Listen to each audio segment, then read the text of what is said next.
Es cuestión de fe. Cuestión de fe. Es cuestión de fe. Eso es cuestión de fe. Es cuestión de fe.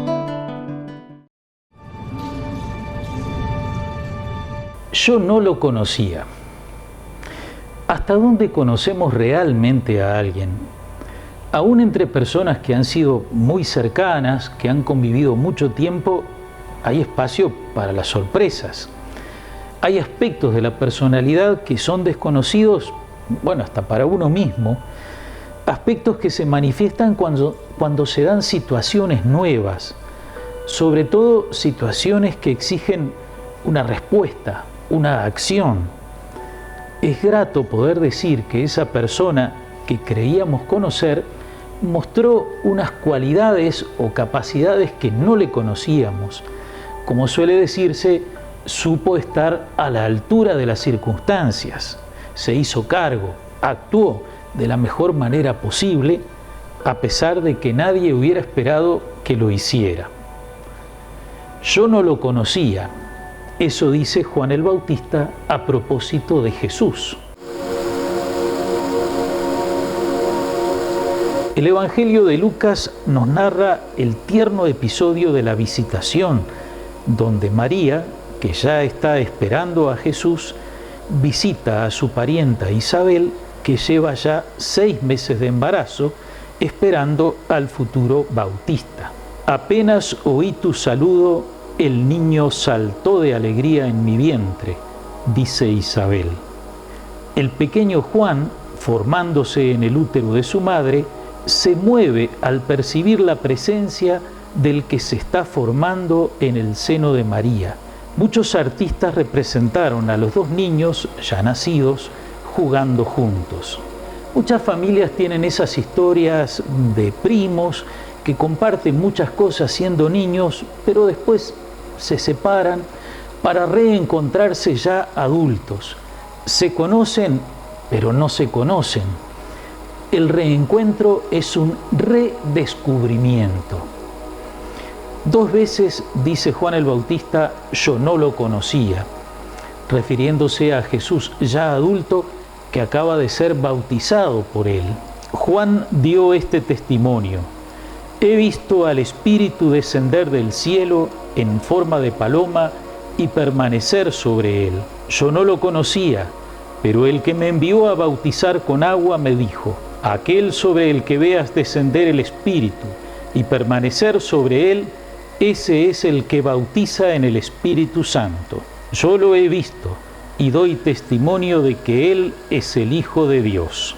Juan da testimonio, no es una opinión, no es algo que él se imagina, es algo que le ha sido revelado para que Él lo manifieste. Ese testimonio concluye diciendo que Jesús es el Hijo de Dios y asegura que Jesús bautiza en el Espíritu Santo. Juan muestra así la diferencia entre su bautismo y el bautismo de Jesús. Yo no lo conocía, pero he venido a bautizar con agua para que Él fuera manifestado a Israel. El bautismo que da Juan es una preparación.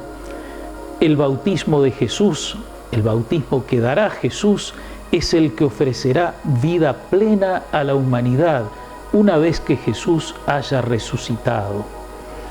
Pero no hay resurrección sin sacrificio. Juan comienza su testimonio señalando a Jesús y diciendo: este es el Cordero de Dios que quita el pecado del mundo. Esas palabras de Juan el Bautista son repetidas en cada misa por el sacerdote al presentar a la asamblea la hostia consagrada, el cuerpo de Cristo. A veces, cuando me toca celebrar la misa para gente que no participa habitualmente, yo me pregunto de qué forma entenderán esas palabras. Juan el Bautista las pronuncia para mostrar a Jesús, el Hijo de Dios hecho hombre, allí presente. Y para sus oyentes, Cordero de Dios es una expresión que tiene un profundo significado. Recuerda de inmediato al cordero que habían comido los israelitas en la noche de la primera Pascua, la noche de su liberación de la esclavitud en Egipto. Esa noche, cada familia sacrificó un cordero, recogió su sangre y marcó con ella la puerta de su casa. Comieron luego el cordero asado, consumiéndolo totalmente. Esa cena se siguió haciendo en cada Pascua para conmemorar la intervención liberadora de Dios. Igual que el cordero pascual, Jesús sería inmolado. Antes de eso, en la última cena, ofrecería a sus discípulos, bajo la forma de pan y de vino, su cuerpo y su sangre, separados, para que fueran consumidos. Cuando en la misa el sacerdote dice, «Este es el Cordero de Dios», está manifestando el significado escondido en la primera Pascua, la Pascua de Israel, revelado plenamente en la Pascua de Jesús, Cordero de Dios. El Cordero de Dios hace también referencia al misterioso personaje anunciado por el profeta Isaías, del que habla la primera lectura, al que Dios se dirige diciéndole, «Tú eres mi servidor». Y el profeta agregará más adelante, «Fue oprimido, y él se humilló y no abrió la boca. Como un cordero al degüello era llevado, y como oveja que está muda ante los que la trasquilan, tampoco él abrió la boca». El Cordero de Dios, el servidor de Dios, Jesús en la cruz, todo habla de sacrificio. Se trata de un sacrificio cruento, sacrificio de una vida. Un sacrificio es la renuncia a un bien para alcanzar un bien mayor. En el sacrificio de Jesús, la renuncia es a la propia vida, el bien más grande que tiene un ser humano. ¿Cuál es el bien mayor que quiere alcanzar Jesús entregando su propia vida? Esto es lo que dice Dios a su servidor al final de la lectura de Isaías. Yo te destino a ser la luz de las naciones, para que llegue mi salvación hasta los confines de la tierra. Este es el Cordero de Dios que quita el pecado del mundo.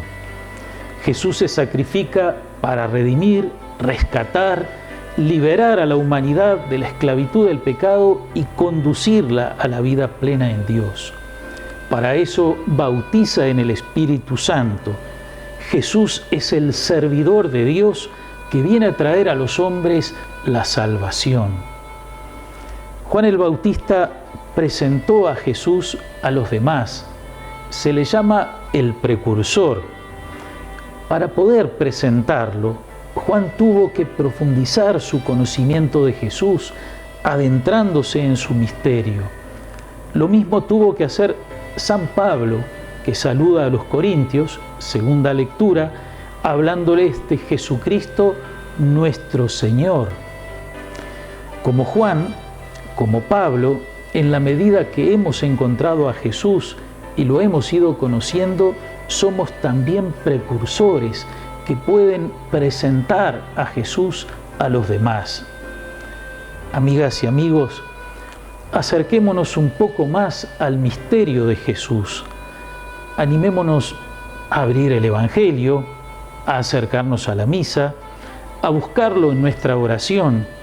Dejemos que Él sea luz en nuestra vida y ayudemos a otros a encontrarlo y conocerlo. Gracias por su atención, que el Señor los bendiga y hasta la próxima semana, si Dios quiere.